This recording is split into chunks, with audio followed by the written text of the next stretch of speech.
How's it going, everyone? Welcome back to this special holiday edition episode here on the Sober Motivation Podcast. This podcast is all about making it through the holidays sober so that you can start off the new year the way you want it to be in sobriety. I'm very grateful for the four guests who came on and shared their expertise and their experience on this episode. This is going to be an incredible episode. You're really going to enjoy it. Have your pen and paper ready to write some notes down. Hold on to your hats and let's go. The holiday season can be particularly challenging for those in early recovery. With increased social drinking, parties, and family gatherings, triggers are everywhere. SoberLink is a high-tech breathalyzer device designed to keep you on track. Devices are remote, so you can take it with you on the go, and scheduled tests means there are no surprises. During each test, SoberLink's facial recognition technology verifies your identity, ensuring the correct person is testing. Your test results are then sent instantly to the contacts you've chosen, helping you rebuild trust and stay committed to your sobriety throughout the busy season. Stay sober and rebuild trust this season with SoberLink. Visit soberlink.com/recover to sign up and receive $50 off your device. And I got to give another huge shout out to our other new sponsor, Charmaine, cooking show host and author of Delicious and Doable Recipes for Real and Everyday Life. Charmaine prides herself on living a drug and alcohol-free lifestyle, and she's also a huge fan of the show. So if you're hungry for fun, delicious, and doable dishes, Charmaine's collection of over 70 mouthwatering recipes will be sure to please your hungry gang. Pumpkin muffins with coconut crumble toppings, lemon walnut tuna melts, cranberry turkey burgers with sweet horseradish mayo, and grilled chocolate sandwiches are just a few of the fabulous and flavorful dishes you will enjoy preparing and devouring with ease. Check out Charmaine's cookbook today. I'll drop the link in the show notes below to the Amazon listing. Let's go. Maybe now more than ever, we need support on our sober journeys. With the holidays coming up, things are going to get busy.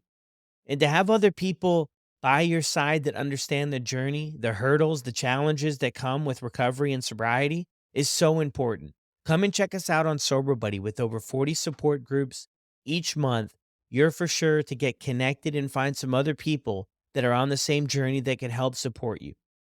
And I want to give a big shout out to everybody who listens to the show that's part of the Sober Buddy community. It's been incredible to get to know all of you, to see your growth. Some people have been with the app for 10 months, maybe even a year, and to see the progress that they've made in their lives and of the lives of the people around them is truly inspiring. So if you could use a little support on your journey, check us out for a free 7 or a free 30-day trial. Make sure it's a good fit for you. If you're a fan of the show, you love all the episodes, you love the stories, you love what we're doing around here, do me a huge favor this holiday season. Jump over to Apple or Spotify. Leave a review. Now let's get right into this episode. Welcome back to a special holiday episode of the Sober Motivation Podcast. Today, I asked a few of my friends if they would come on here and share some of their experiences and some of their expertise with staying sober over the holidays. We've got Jeff from Reaction Recovery, Sober Dave, Megan from Sober Sisters, and Stephanie Noble with us today. Jeff, how are you doing? Doing great, Brad. And thanks for inviting me back here. I was on an episode back in March. I think you titled it A Pharmacist's Journey into Hell, something like that. And that was a lot of fun. So I'm glad we're, doing this again. I run Reaction Recovery. We're an online extended care, addiction counseling, health coaching, and personal development service for people in active addiction or early recovery. So it's great to be here. Beautiful. Thank you. Dave, how are you holding up? I'm really good, Brad. Thank you very much. Lovely to be here amongst these fine people. And I'm the only one with a Christmas jumper on out of you all, which makes me feel special. But I'm really good, mate. It's absolutely freezing. I'm in the UK, so that's why I've got my jumper on. But I've been on your podcast before, done one of these, been on my own and you've been on mine. And it's just a joy to share, hopefully, some good tips to help people out in the Christmas period. Yeah, perfect. Thank you, Dave. And the sweatshirt looks incredible, by the way. Thank you. It does. I agree. Megan, how are you doing? I'm doing pretty good today. Good. Well, thanks for joining us. Stephanie, how are you doing? I'm doing great. It's also cold here because I'm in Utah, so I feel you, Dave. Winter here, but I did wear like my Christmas festive red. I'm happy to be here. I also did an episode with Brad. I don't remember when ours was, but it was awesome. I got a lot of great messages, so I know it touched the right people. And Yeah, I'm a counselor in the addiction treatment field. I'm a program director at an intensive outpatient program here in Utah. So I've been working in the field for about, I think I'm in my 5th year, and I've been sober since 2015. So this is very near and dear to my heart. I'm so happy to be here. Thank you, everybody, for sharing that too. Let's jump in with our first question, right? Because the holidays, there's a lot of different stuff that goes on, right? A lot of people, I think, are off work, maybe newly sober. There's a lot of get togethers. Family can be very triggering. There's a lot of consumption of alcohol, other substances too. I'm sure of that. And things can become really stressful. The expectations too, especially for Christmas, everything that goes on. I feel if there's something that's gonna come up to be triggering for us in our recovery, especially early on, it's definitely gonna happen around these times. Jeff, starting with you, why do you think that the holiday season can be challenging for people trying to stay sober? For a lot of reasons.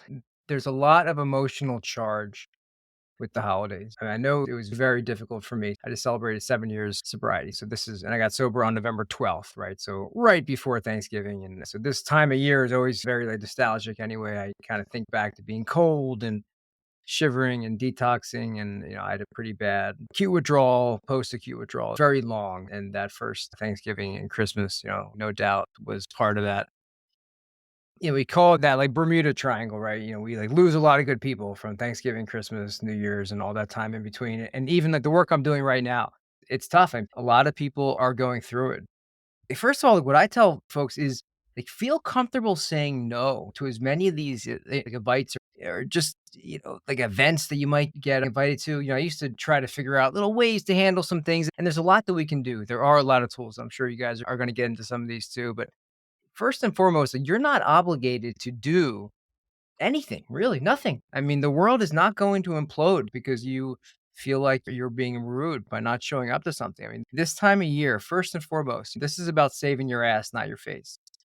Like, I can't tell you how many events I just simply didn't go to. Really, like at least the first year. For a couple years, we planned on having commitments over Thanksgiving and over Christmas. So like I would actually leave those events and we would drive down to West Philly, there's a couple of detox facilities that we would speak at, and we would plan it that way, right?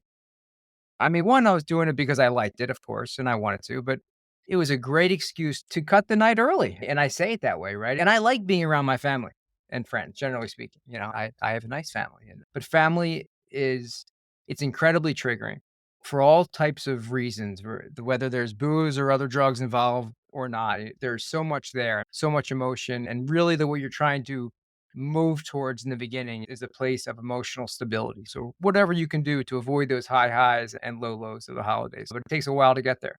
So like anything we can do, I mean, anything that we have to do to take some of that power away. For example, like how long we're going to be staying somewhere. Yeah, no, I love that. Is that you can say no to different events. Just leave, just Yeah, walk out. yeah, you can leave early, or you can just not go in the first place, and you can catch the next one or the next year. Dave, what do you think? What made the holidays tough for you to begin with? I think it was the association. Change of seasons for me was a big part for me, going from summer where it was the barbecues into autumn where the leaves changed colours. And there was always something that I related to having a drink in an old pub with a roaring fire or the barbecue in a garden. And Christmas, all the advertising, it's everywhere, isn't it? Christmas jumpers that I've got on now. Pubs with little twinkly lights in the windows, and I think a bit of advice I was going to give is try not to romanticize alcohol because we do naturally. And, I used to journal a lot and write down the truth behind my drinking. So it wasn't going into a pub and there's cheers as I walk in because I knew that I was the big drinker and it'd be a big Christmas bash. It was more like, how long did that last for me? It lasts at tops the hour before I start to feel a little bit tired or aggressive, sleepy, and how would I feel at 3 o'clock in the morning if I woke up full of anxiety? And then what would be the domino effect the next morning around Christmas? You wake up Christmas morning, if you've had a skinful the night before, and you get off a Bucks Fizz at 10 o'clock in the morning, and that starts it off again, the domino effect. And I remember one Christmas, I was carving the turkey and I could hardly see. And I cut my finger, and the family were distraught. And So I think it's putting it all in perspective. And as Jeff says, it's how you present it to other people. And I always say, stay in your lane. Really, before you go to these family gatherings, get it clear on your head what you want. What are your whys for not drinking? And also, don't give it too much energy, because if you say, "Oh, I'm trying not to drink and I'm struggling," people are going to hook into that and go, "There's nothing wrong with you. Have a drink. Go on, it's Christmas." Right? So you can say, I'm not drinking at the moment, and that's it. And it's simple, and you minimize the drama. Yeah, figure out before you go to the events what the decision is gonna be and how you wanna go about it. Don't wait till you get there. And I love what Dave was just saying, Brad, just in terms of making it clear, I am not drinking, right? Using those words versus I'm trying not to drink tonight, or Yeah. I don't really want to drink that much tonight, or anything. I was actually just talking with somebody this morning. She went up to Spain, and it was kind of like a big little event, and she made it almost the entire time. And then the very end, and that was what it came down to, right? She had told a friend, I'm trying not to drink too much tonight. Okay, which worked for an hour and a half. And then that friend, "Oh, here, have a glass." And she had a glass of wine. And then the whole night was just like a disaster. And that was the conversation, right? It was setting that early on. I am not drinking tonight. Most of the time, that is enough right there. Some people might press you, and then you could come up with maybe a follow up response to that. But I am not drinking tonight is huge. Yeah, no, I love that. Megan, what are you thinking about all this? As you know, my sober date is the day after Christmas. So the holiday Oh, times, wow. definitely, I'll be hitting my 3 years on December 26th of this year. So holidays actually, before I quit drinking, were harder for me. They were extra lonely. They're still lonely. I'm getting there just because I don't have family around here. I'm divorced. And so holidays can be difficult for me, but I would always ramp up my drinking around the holidays. I would drink more to just not feel anything and just be comparing my life to everybody else's life, especially, with social media out there. And if we're scrolling and we're drinking, we're already feeling low about ourselves and our life. And now we see everybody else with these perfect, happy families and these perfect Christmas trees that are decorated great and presents and people hanging out. And then I would just drink more and it keeps torturing myself through just seeing people's highlight reels. And I would say my holiday time now, it still is a little bit lonely sometimes, but nothing like it was when I was drinking. I would start my night drinking feeling kind of sad and lonely, but by the end, I would be really lonely. I'd be crying and ultimately ended up hitting my rock bottom moment on Christmas 3 years ago. So it's definitely like a special time for me. And it's anyone out there who's thinking about quitting, maybe you haven't yet, is to don't wait till January. Do it now. Do it before the holidays so you can make all new memories that next Christmas you can look back and be like, that was my first sober Christmas. And now this is my second one. And so I know so many people, we wait till the first of the year to make some big changes, but do it now. And then also, as far as sharing, I love that. I think it's so important is to be open and honest as possible. I know it can be hard and you don't have to dish out all your dirty laundry about, why you're not drinking, but simply saying, I'm not drinking today and I feel great. Say it with confidence so that so they don't feel bad for you or, like Dave was saying, oh, you're not that bad. Because my family would say that too. They didn't know how bad I was because a lot of my drinking was alone. And so say it confidently. I'm not drinking today and I feel great. And what are they going to say? Oh, here, have a drink. I don't want you to feel great, which is maybe the case. But again, just be ready to say that. Have your line of what you're going to say to people because you will be asked. You will be the odd man out, most likely, when you're not drinking. And just be proud of your decision because it is just the number one, I feel like, decision you can make in your life that will just be able to ripple effect into your life and change everything. Yeah. So you were Beautiful. right at the peak of the pandemic, right, Megan? I guess the December of 2020. Yeah, exactly. And I work in an ER. And so and my kids were home. I was homeschooling my kids. It was crazy. And my Wow. drinking had ramped up. I was drinking in the morning after my overnight shifts and it ramped up real quick and just hit the point where I was like, what am I doing here? I'm drinking in the morning after work. I'm drinking in the middle of the day when I had to work at night.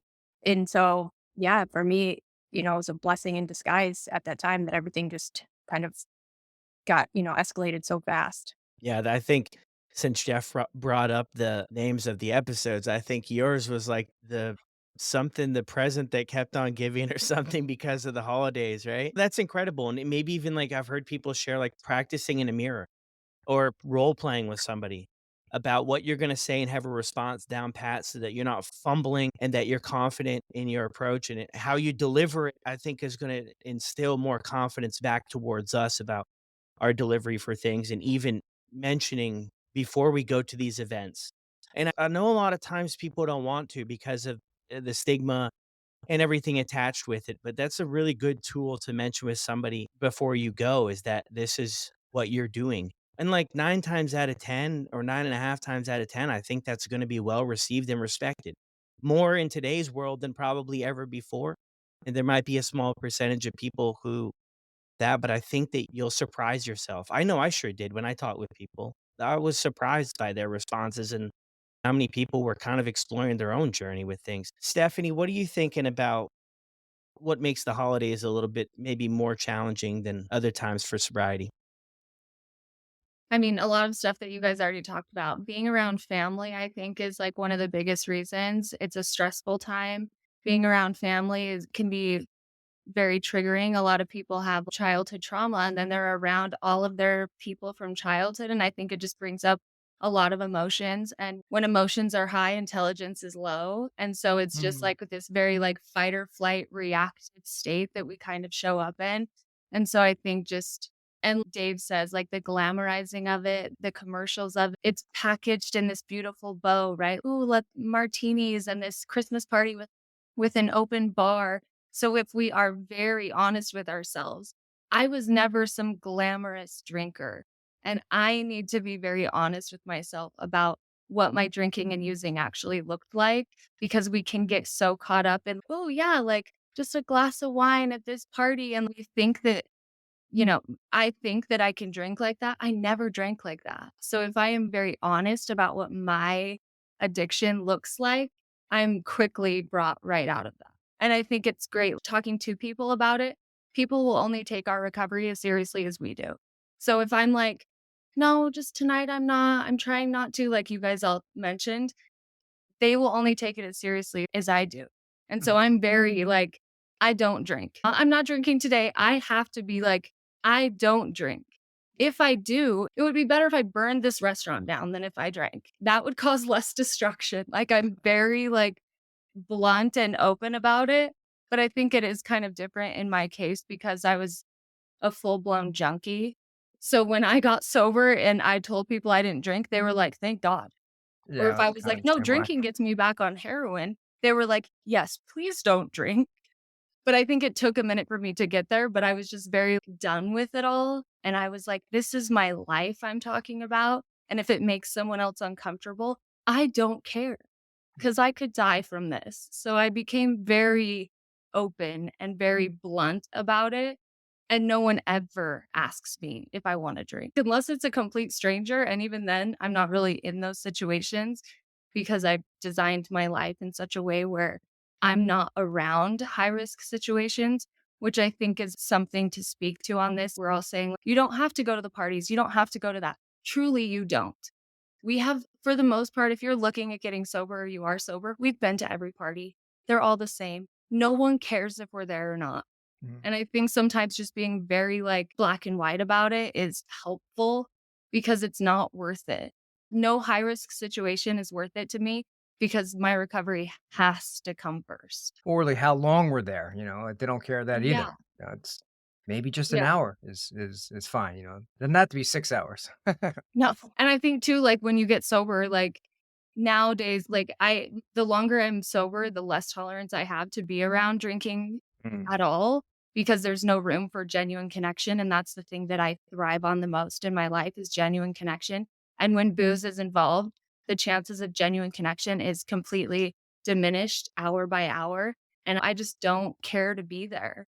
So if I do go into situations like that, I go early, I leave early, I bring someone with me. I have a code word. If I'm with Jeff at a party and I'm like, hey, code word is like jingle bells. The second I say jingle bells, we're gone. No questions asked, right? And I just make sure that I set it up in a very mm. safe way. But I know that it wasn't always like that. So I know I'm coming off kind of like aggressive, but it took me a minute to get to that place where it was just like, this is what it is. Take it or leave it. Yeah. Love that. Yeah, no, that's great. Yeah. No, it's not aggressive at all. I mean, I think that's the reality if we want to string this thing together, right? For me, kind of comes down to those boundaries and in letting other people know, like you mentioned there too, about other people are only going to take it as serious as you're taking it. And I'm a big believer that we teach other people how to treat us. So if we just let them do whatever and we don't have any boundaries or hold any boundaries ever, then we're Mhm. just going to get run all over. And I was like big into people pleasing. So I always went to the events and did whatever was needed, brought the carrot cake, whatever was asked of me, and hung around to the end because I thought people wouldn't like me if I Mm, didn't. And everything you all are saying yeah.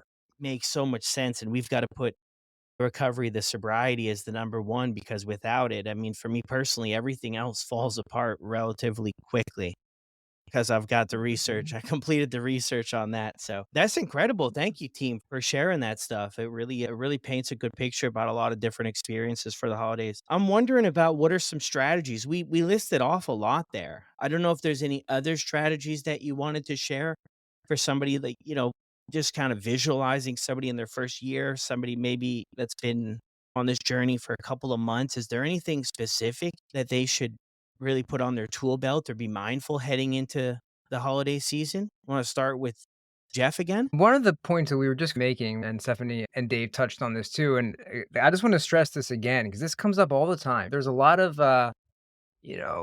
maybe like excuses for why I'm not doing something, right? And you get into like the classics, I'm whatever. I'm taking a course of antibiotics, so I'm not drinking. And, that's fine. I had the same experience as you, Stephanie, where so I was living in California for maybe the 6 or 7 years where, like, my drug addiction got really bad, and then my family sort of found out about it from a call from a jail cell. Essentially, it was like an explosion, so everybody had to find out everything overnight, so nobody ever said to me, "Why aren't you drinking later?" and that. I mean, they knew that it was heroin and meth, and my life was completely destroyed. So, I didn't get those questions either, but this comes up a lot, right, where oh, I don't know what to say. What are they gonna think? Am I gonna I'll just tell them that I'm whatever, not feeling well, or I'm taking hormones for blah blah blah. I mean, that's just a reservation, right? Where now, like, if that's where you're at right now, that's where you're at, so that's fine. But it's like, are you gonna be on antibiotics for the next 50 years? Are you gonna just be continuously taking antibiotics? So, like, at some point, saying, "I'm not drinking because I don't drink," and then if close family look, like, your close family and friends know what's going on to some extent. Most of the time, people that are close enough to you are not gonna be blown away that, "Oh my god, really? You had a problem drinking?" Usually, the ones that have a problem are the people who kinda drink like us, right? And then maybe, like, your sobriety is kinda like an accusation almost, or if somebody drinks just like me, and that person says to me, "I'm not drinking because I have a problem drinking," what does that mean about my drinking? Which I'm not ready to look at yet, So people don't like that, and those are the ones who usually have most of the problem.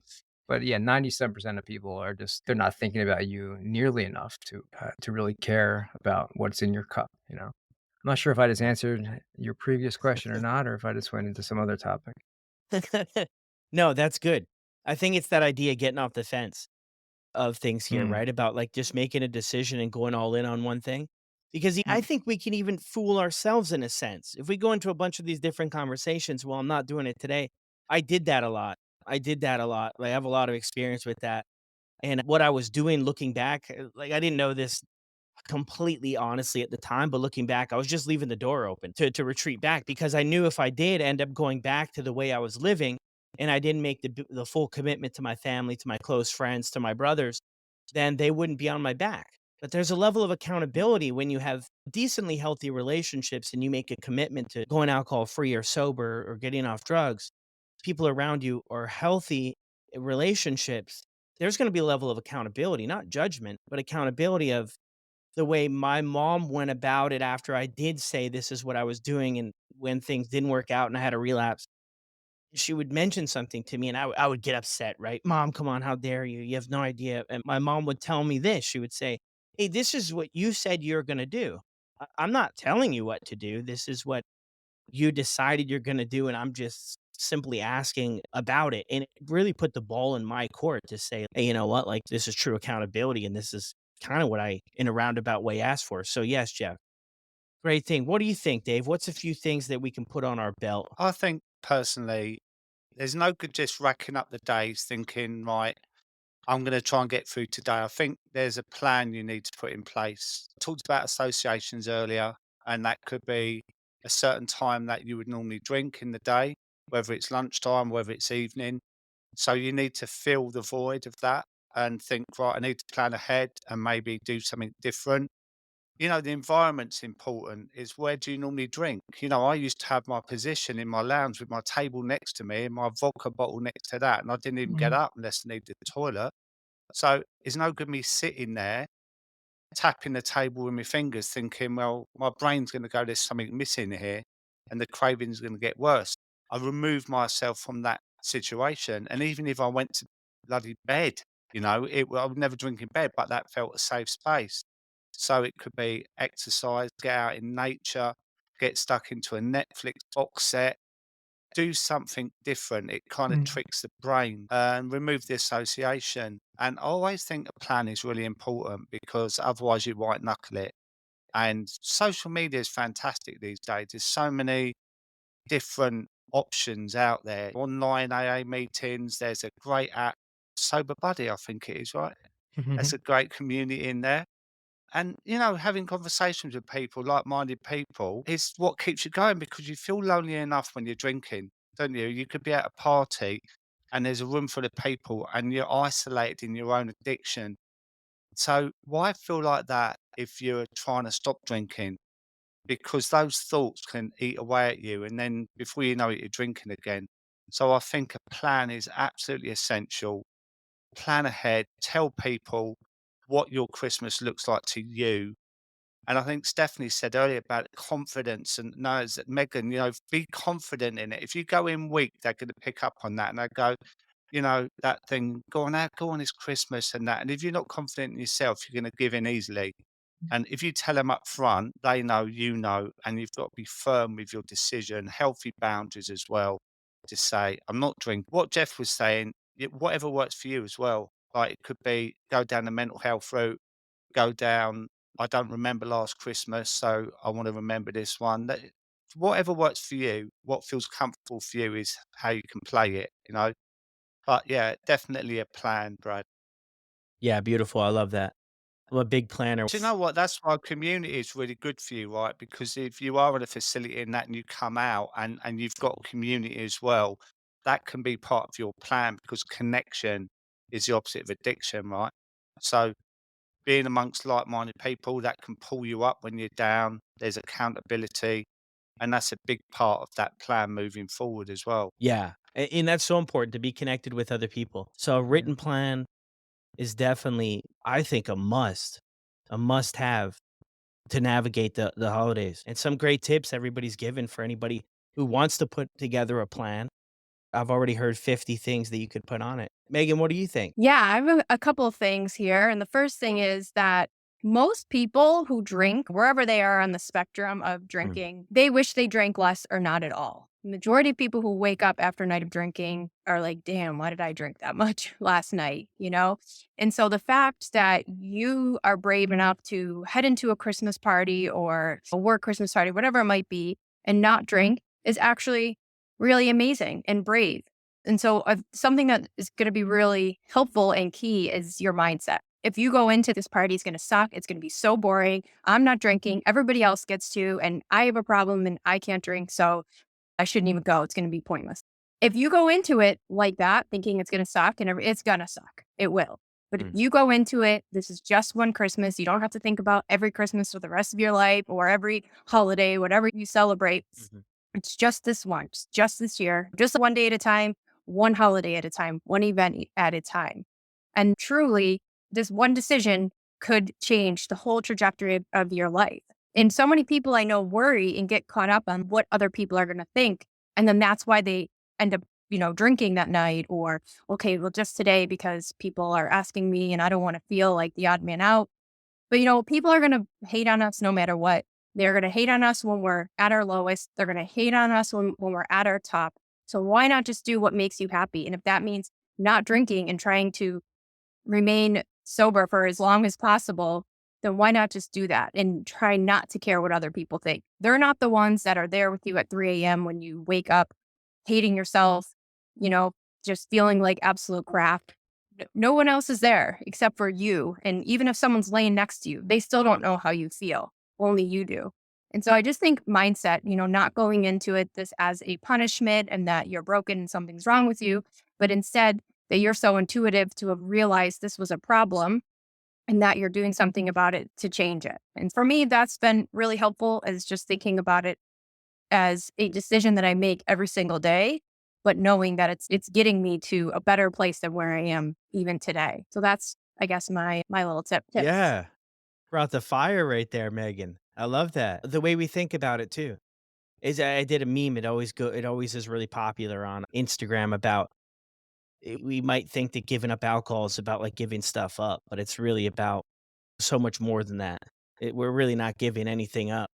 We're really getting so much back. It sometimes takes a little bit of time for the clarity to click in to maybe realize that whole idea, but yeah, I think it's incredible, right? And keeping that mindset and making that decision every day. Even after all these years, it's a decision I make every day when I wake up. Hey, this is just the way it's gonna go today, and I'm not spending an hour or 2 hours on it, but it's just, hey, this is just the way that today's gonna go. And I was talking with Dave too. When was I talking with you, Dave? Yesterday? And you brought up the Yeah. the other good point too about the one day at a time, right? Like one event, you can worry about the next one. And I also love, I heard this somewhere along in the investing world that the eighth wonder of the world is compounding interest. But the eighth wonder of the world is also these events, and every one that you are able to do successfully and come out the other side, you feel that much more confident and that much more proud of your abilities to be able to make it through these holidays and these tough times and the New Year's and everything like that. So it's another way to look at it, right? But Stephanie, what are you thinking? What are you seeing? Because you're working with people for, I think you said 5 years, right? What are you thinking? So many good things have already been said. I think something like if you're at a holiday party, just have a drink in your hand. Whatever your non-alcoholic beverage of choice is, just having a drink in your hand will eliminate so many of these conversations that we're all so nervous to have, right? Oh, they're going to ask why I'm not drinking. They're going to do this. If you just have a beverage in your hand, you're not going to have nearly as many of those conversations as you're thinking you're going to. And no one cares what's in your cup. No one cares if you're drinking. I think we build it up so much, like they're going to ask why and they're going to do this. For the most part, actually, like for all the part, no one's thinking about us. And I say that in a very loving, empowering way so that we don't get stuck. And if I'm at a party, I'm thinking of me. No one else in the room is thinking about me. Everyone is too busy thinking about themselves. So I think we build it up. Oh, crap. I have to tell everyone how I'm a former junkie and I went to jail and I did this and this is why I don't drink. If I just have a drink in my hand and I'm like saying hi to people and making the small talk like most people do at holiday parties, it's never going to come up. And I think people are really surprised when they do go out and, socialize in early sobriety or at these Christmas parties and stuff, how surprised they are when they come back and they're like, oh my gosh, I didn't have to talk about it once. Oh my gosh, no one even asked me about it. I just had a drink in my hand. And for the most part, there's not some detective going around the party like, what are you drinking? What are you drinking? What are you like? It's really like we build it up so much. And I think it's not even that big of an issue. Right. And we get to decide who we tell our story to and who we don't. And I believe people are owed privacy. I think it's different than secrecy. And people need to earn the right to hear our stories. And I believe that. But for the most part, especially in professional settings or settings where it's not like immediate family who already know, like Jeff said, we don't have to like worry so much about that. And so I just want to tell people that because we do have these conversations a lot. And I think people do really get nervous about needing to tell people about how bad it got and where they're at in it, when for the most part, it really won't come up. If it does, you get to decide what to share. And again, you guys have all given so many great tips. But for the most part, no one's thinking about us. So I think one skill or tip is have a drink in your hand. It will eliminate so many of those conversations. And then as far as like in between the holiday parties and stuff like that, like Dave mentioned, recovery lives in your feet. You have to keep taking action. You have to. And whether that is going to the next room and putting on the Netflix show, or if it is going on a walk, if it's calling someone, if it's finding a meeting, if it's reading, keep moving, keep distracting, because if we just sit around and spend too much time in our heads, that's where addiction lives. Addiction lives in my head, recovery lives in my feet. So anytime I feel squirrely, especially in the beginning, I just kept moving. Even if it was room to room because it's freezing cold outside and I might be home alone, I just keep moving and distracting, because if I spend too much time alone in my head, shit gets real weird. So keep moving your feet. And the written plan, like you guys mentioned, is so great. And it's great on paper. It's better in action. So having accountability, sharing the plan with someone else, I think is where like the magic happens, because we're much more likely to do things if we have people that we're accountable to or that we've told these plans to. Because if I just have the plan on my own, I can talk myself out of it in a nanosecond. Yeah. But if I'm like, Megan, this is my plan, this is what I'm doing, I'm going to text you after I do it, or I'm going to message you, like I'm way more likely to do that because I have that accountability. And I think in the beginning, accountability is gold. Mm. So if any of you guys need support in that, I'm sure every person on this call right now would be happy to help with that. Even if we're strangers on the internet, I get so many messages all the time of people sharing these kinds of things with me. And it's amazing what can happen when we just speak it into existence, especially to another human. So accountability is another great one. Yeah, beautiful list. Even to come up with all of those, Stephanie, after everybody went through all the things, incredible job. I loved it. Yeah, the Well, plan and sharing it with someone and the drink thing mhm. too. Having a drink, right? Because sometimes we go to these events and I think sometimes people are just trying to be, what's the word for it? Show good hospitality. Hey, do you want a drink? Can I help you get something? And their intention is Mhm. not necessarily to set us off, but if we just have something or have brought something with us, then we can avoid that whole thing together. Just bring a cooler. I mean, we did it when we were drinking. I wanted to drink more than what the host had available, so I wasn't waiting for them to provide the supplies. We have a flask of LaCroix now.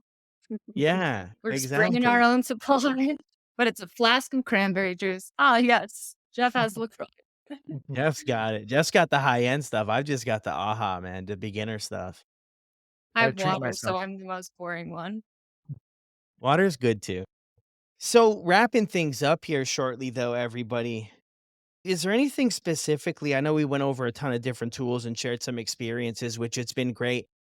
I wish I definitely had something like this when I first started out, because different things are going to work for different people and to have options in different situations. And that's why I really loved bringing everybody together, because we all have a different background. We all had a little bit of a different experience too, and in recovery and addiction and everything like that. So I definitely appreciate all the different perspectives. But moving into, if somebody's listening to this episode, and this is probably, there's going to be a lot of people, just because I've talked to a lot of people that listen to the show, this is going to be their first holidays. And they're all at different places, but they're probably concerned about it, right? There's a lot of downtime. There's a lot of boredom that could come into play. A lot of people might take off of work the 22nd of December and not go back till the 2nd or 3rd. I don't know where the weekends fall, but 2nd or 3rd, and that's kind of 2 weeks. And for a lot of us, I mean, we ramped up. This was the green light to hang out, right? We might have got a little Christmas bonus. We had a lot of time off. We had maybe less supervision, less responsibilities for work. Dave, what would you say to that one or two people that are listening that are heading into this and they're a little unsure about it all? I would suggest that you look at the bigger picture of what you really want this next few weeks to pan out to be, because you can decide that. We've all had such a tough time in the last 2 or 3 years with lockdown and cost of living crisis. Wind your life forward a month and imagine what that life would look like if you took a break from alcohol or drugs. See how your health would be, your mental health, your relationships, how you are with your children. Having the time off at Christmas and going back into work feeling relaxed and refreshed. And imagine that in comparison to the flip side, if you drank leading up to Christmas and all the way through Christmas, how the relationships, the arguments, the falling asleep at the Christmas dinner, And the domino effect of the poor food choices and the lethargy and just slobbing around when you wake up all day. Try and think of the comparisons. And the guy said earlier about going into it with a positive attitude, being really positive about it, and self motivation, and to connect with the right people and to educate yourself as well. You know, there's so many brilliant podcasts out there. There's brilliant quick lits, communities, and really taste the flavor of living a life without alcohol and embracing it. And then you can go into 2024 feeling really fresh and positive and give it a good old shot, is what I would say. Yeah. Well said, Sir David Wilson. Thank you. And just check it out. Yeah, check it out. 30 days. See what improves. Look at it like an experiment, you know, like what can I gain from 30 days away from these toxic drugs? Like have an experiment, make it a non-negotiable. Right, I'm Mm. going to give myself this opportunity for 30 days to see how I look and feel at the end of it. And then you can make a decision after that. Love that. Jeff, what are you thinking? I love what Dave just said. Yeah, I mean, I guess if there's like a lasting thought, it would be like you don't need to prove anything to anybody, you know? If you're sober right now, then you're sober, right? It's like you're not better or worse than anybody else who's trying to do that same thing, regardless of how much time you may or may not have. The entire name of the game right now is going to be survive and advance, right? You might have 50 more years to live. Who knows? Like you'll have so many opportunities to maybe get back the magic of the holidays, you know, because I hear that a lot. It doesn't feel magical, or if it feels a little bit dull and a little bit boring, that's not unusual. There's nothing wrong with you. This is kind of what a lot of people experience, you know, like around this time, like in the beginning. I promise that's not going to last forever. Surround yourself with good people, prepare a plan, like everybody was just saying, set your boundaries, you know, hard and firm. Okay, this is what I'm doing, and then commit to yourself to not picking up no matter what. You know, exactly what everybody was just saying. So it's not, I'm going to try not to drink tonight, or or hopefully I don't drink. It's, I'm not drinking right now. I'm not saying I'm not going to drink for the next 60 years. I'm saying I'm not drinking right now. And happy holidays. Thank you, Jeff. That's an incredible point too, because early on, yeah, it feels things can feel kind of blah, right? We're not getting that massive dopamine hit all the time that we have become accustomed to, the highs and lows. And we're more of like it's more of a regulated wave. So we're not getting the big highs. And but the good news is too, is we're not getting those big lows necessarily as big of a crash, right? So I can relate to that 100%. I didn't really feel joy doing anything, but I Mhm. just stuck with it. I just stuck with it like we have to do. But I also looked at the flip side of the coin too is I might not have been feeling the extreme joy and everything else, but I also wasn't waking up feeling depressed, suicidal, anxious, felt like my chest was caving in, sweating all night in the middle of the night, broke. So many other things I just had to get honest about that I might not have been in the clouds, but I sure as heck wasn't as low as I was before. And that kind of Yeah. just kept it together. But I love how you just normalize that's real and that will pass. Thank you, Jeff. Megan. Yeah. All right. I love that talking about those like mid-range emotions because that's something that totally comes up for people is when we kind of feel we don't feel either. We're not like super high highs and we're not low lows. And that's what when most people are in that like state that they go back because they're like, this is really weird and uncomfortable and I'm not used to this. So I'm going to go have a drink to get rid of this feeling. But isn't that what we want? Don't we want to feel just normal? Don't we want to feel not the highs and lows? So when you're feeling that way, think about that. Think about this conversation right now that you're listening to and that it's okay and give yourself permission to just sit there. It usually, or like Stephanie said, don't sit there and get out, go outside, go, move. But also, I haven't heard this in a while, which is play the tape forward. And I used to hear that all the time when I first stopped drinking and play the tape forward. What will it look like if you do drink that night? What will it look like the next morning? What will happen? And then more importantly, what would happen if you don't? You know, how will you feel the next morning if you don't drink? You know, you'll feel good. You'll feel well rested, most likely. In that, to really just focus on your future self and do it for that version of you that is counting on you to make the right decisions so that you're not living the same day over and over again. That's what I felt like. It was Groundhog Day every day. felt like crap, then it would be like, I'm not going to drink. And then I drink, and just living that cycle. I did that for at least 4 years after my divorce. And finally, I was like, enough's enough.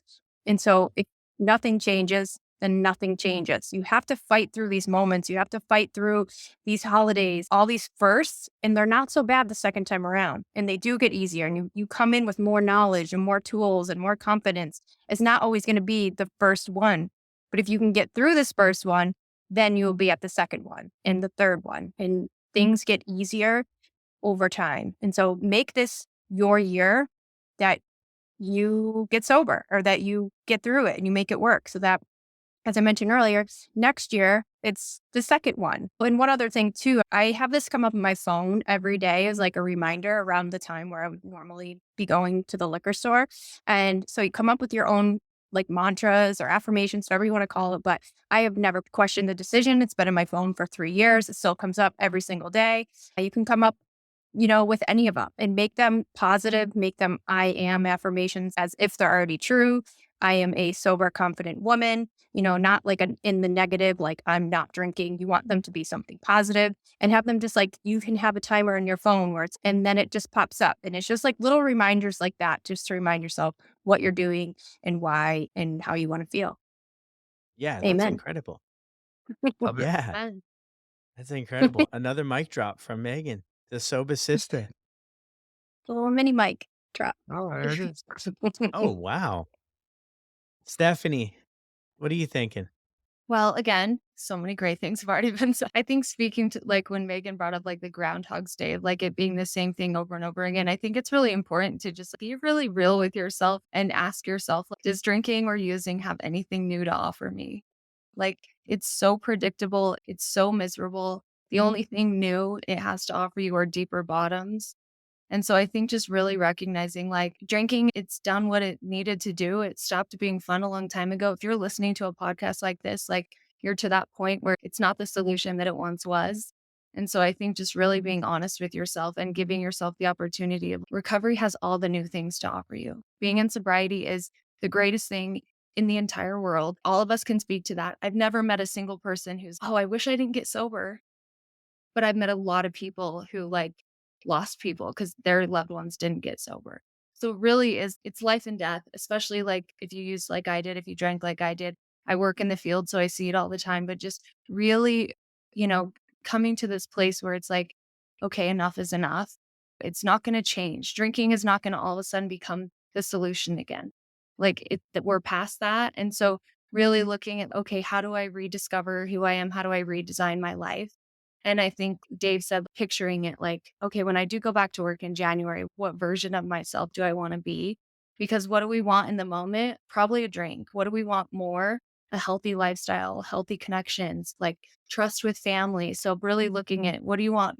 What do you want for what do you want more?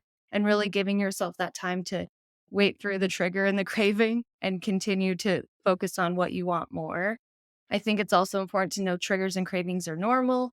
Triggers and cravings are normal. Triggers and cravings are normal. The brain is going to crave alcohol once it stops. Of course it is, because like you guys talked about, the surges of dopamine, it changes the wiring in the brain. So when we've been drinking for so long or using and we take it away, the brain is going to crave it. You are going to have triggers because the brain remembers everything about it. So really having patience with yourself and talking to someone about those triggers and cravings. Because it doesn't mean you're doing anything wrong. It doesn't mean you suck at recovery or you suck at sobriety. It is a normal process that every single person goes through. So don't judge your triggers, don't judge your cravings, and speak them into existence, because it helps take so much of that power away. Find people to talk to. Find people to talk to who get it, who know this thing, because we don't get sober alone. I've never met anyone that got sober 100% by themselves. I get fucked up. We get sober. So find your find your people, reach out, talk about the triggers and cravings, and look for the glimmers. And the glimmers are just like the opposite of a trigger, right? So even though it feels like Jeff and Brad, you were saying like, oh, this feels boring, this feels shitty, please look for the glimmers. Look for the snow glistening and the mountains looking beautiful. You can tell I'm from Utah. Find your favorite song, eat your favorite food, Go on a walk, find little glimmers that we can hold on to that keep us going because there's so much magic that we can find in sobriety that's just not available to us when we're drinking and using.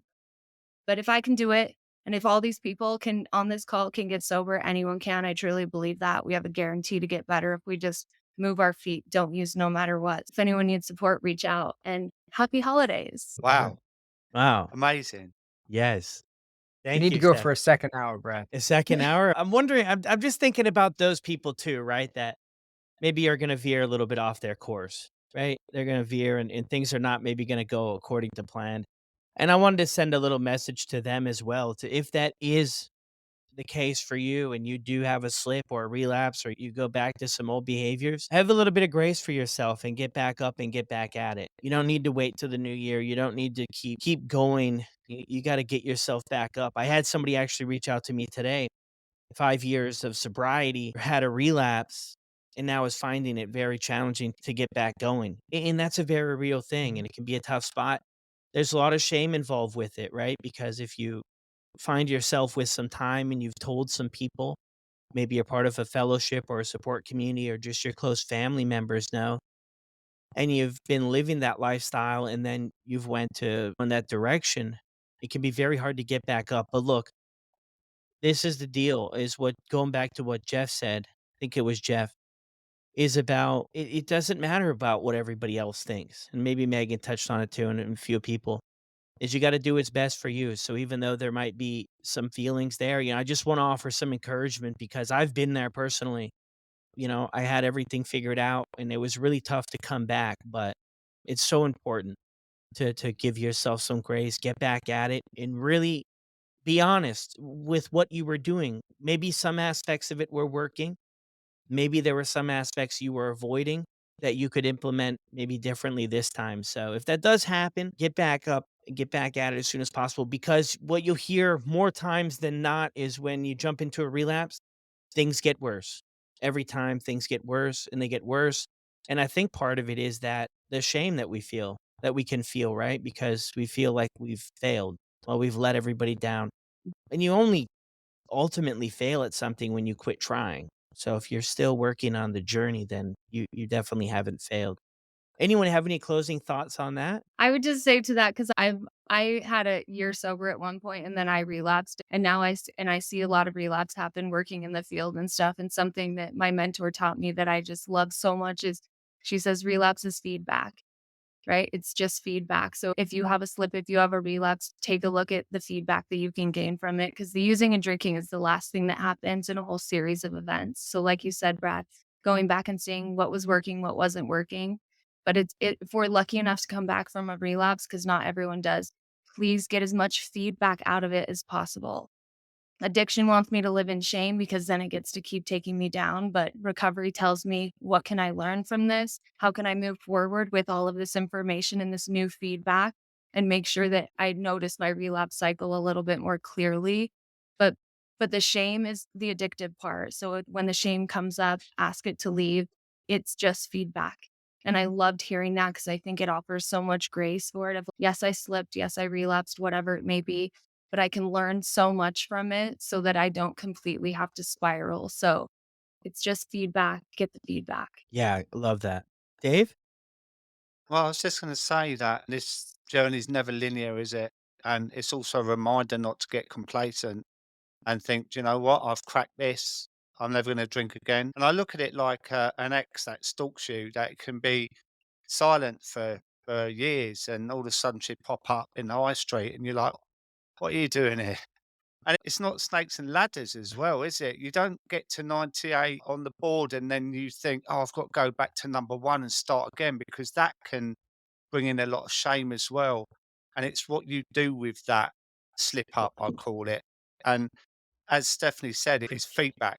You're obviously taking your foot off the gas somewhere along the line, and you can think, right, I need to learn by this and carry on and just look at it as feedback and learning, and I won't do it next time and keep on going because otherwise it's like pushing a domino, isn't it? And it all comes crashing down. And before you know it, you've done a month or two of heavy drinking or drug taking. Everything goes out the window, the relationships, the food choices, And then it's so much harder to get back up and start again. So I think you need to really nip it in the bud immediately, reach out for support, share your experience, and give yourself an easy time. Just think, wow, okay, what do I do? The whole conversation tonight's been about positive thinking. So it's not, I can't do this, I'm useless. It's, do you know what? I've done 5 years, for example. I can do another 5 years. Come on, brush yourself down, get up the next day and start again with a positive attitude. I would say that it is hard on the ego, right, in terms of, like, consecutive days. I think that's what you guys were just touching on, and that comes up a lot, and I mean, I experienced this, and that is hard, if that especially if that number kinda means something to you and you are talking about that number, for example, to feel that we have to restart it, it's hard. I was court ordered into treatment in 2013, and I said that I got sober in 2016. So there's 3 really long years of a lot of relapse and slips. I will say that the first holiday, I was probably a little bit too arrogant about the whole thing. I was telling everybody, like, my story, and I'm done, and I'm not drinking anymore, and all that stuff. So I will tell you that this past time, I've been way quieter in terms of any of that forever talk, right? There has not been any of that stuff at all. I've watched my words. There's been no pink cloud. There's been no excitement. If you can regroup and kind of keep moving forward, it's, a lot of people end up being better off for it. Yeah, so true. Yeah, just getting back up and at it. Megan, do you have any thoughts on this? Yeah, most people don't wake up every day and say, "Hey, I want to quit drinking," and then they never drink again, and it's happily ever after. It's a process. I know even for myself, there was a lot of dipping my toe back in and being like, "Okay, it's still getting the same results. It's still giving me the same feelings. The same things are still happening." And it's our brain is just so crazy how it can forget about all the bad stuff and only remember the good things. And so really remembering what it's like if you go back. Instead of playing the tape forward, sometimes rewind the tape and remember some of those moments. I don't like to dwell in the past, but sometimes just remembering how bad it really was, because our brain can really just trick us. But to always keep coming back, if I would have given up on that last time, what would have happened? Like my whole life, none of the magical things that have happened to me in the 3 years would have never happened if I said, you know what, I slipped again and that's it. I'm never going to get it right. And so I think just never giving up and keep going, give yourself grace. This is really freaking hard. We're talking about highly addictive substances here. It's not like it's something that's not addictive. Alcohol, drugs, they're meant to get us addicted. So it's not easy to stop. And the last thing I'll say is to really tap yourself into community. If that's like the last thing that you haven't done yet, and you keep saying, I've tried everything and nothing works and all of that, but have you really found your community, your people? We're so lucky to be getting sober and to be sober in these times with technology. And there's just a million communities out there. So find one that vibes with you, that if you do have a slip and you come back, that you're able to share and be met with grace and support. And they're out there. And Sober Buddy. But again, there's so many out there. So you just have to find what works for you and vibes with you. And it makes you feel like you found your people. It makes a huge difference. I wouldn't be sober 100% if I never logged on to my first ever virtual support group 3 years ago. So true, to get connected with people that are going to be good for you and people that are going to support your journey. Whatever you got to do and tell yourself to get back going is going to be helpful, because staying down and staying stuck is, it's just such a slippery slope. It'll just go back to literally the way things were and probably a little bit worse so quick. And the idea of controlling it, it'll work for a little bit. Sometimes it'll work for a little bit and it will wear you down and you'll be exhausted and it'll be right back. So thank you everybody though for coming in and sharing the wisdom. I learned so much here and I'm always learning every day, but from the 4 of you, incredible people doing stuff, and you all are doing stuff in your own ways to help people out. That's incredible. But thank you everybody for being willing to hang out today. Thank you, mate. Thank Thanks, Loved you, Brad. it. This was Brad. great. Thank you for what you're doing for the community too. My people love, like all my clients love your podcast. So Same. it's amazing. Well, you guys have all been There you on it. go. You're all part of it. You're all part of it. Well, as always, everyone, another incredible episode on the podcast. So grateful for Jeff, Dave, Megan, and Stephanie for jumping on here and sharing their experiences, their thoughts about making it through the holiday season sober. ton of experience on this episode, a ton of sober time. I hope you guys were able to get something from this episode. It was a lot of work. It was a lot of work, but I wouldn't trade it for the world. If all we do here is help one person show up for the holidays and show up for their family or show up for themselves, our job here is done. So thank you guys for tuning in. Can't wait for the next couple episodes. You're gonna love them too. So as always, I'm extremely grateful for the support, and the community that we've built is just incredible. The kindness that all of you show to the previous guests. And don't forget, send these people a message. Send them a message. Jeff, Reaction Recovery, Megan from Soba Sisters, Soba Dave, and Stephanie Noble all drop their links to Instagram in the show notes below, but be sure to send them a message and a big thank you. I'll see you guys on the next one.